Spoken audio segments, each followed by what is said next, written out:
Kung tayo gagawa ng kalooban ng Diyos, kahit medyo mahirap, hindi tayo maaaring magipit. Halimbawa, isa kang kumikita lang ng konti, wala ka namang pagkaing masarap, tuyo lang. Mabuti na yung tuyo na wala kang problema kaysa sa kumain ka nga ng murkon o ng lechon, ninakaw mo naman.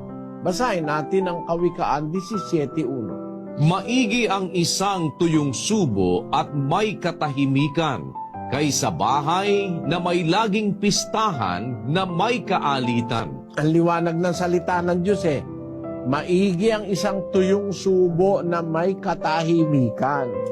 Kung yung tuyo na yon galing sa pagpapagal mo, hindi mo niloko ang kapwa mo tao, magandang buhay yon. Na tuyo lang ang ulam mo pero malaya ka, wala kang masamang kasaysayan, wala kang record, dahil gumawa ka ng kabutihan.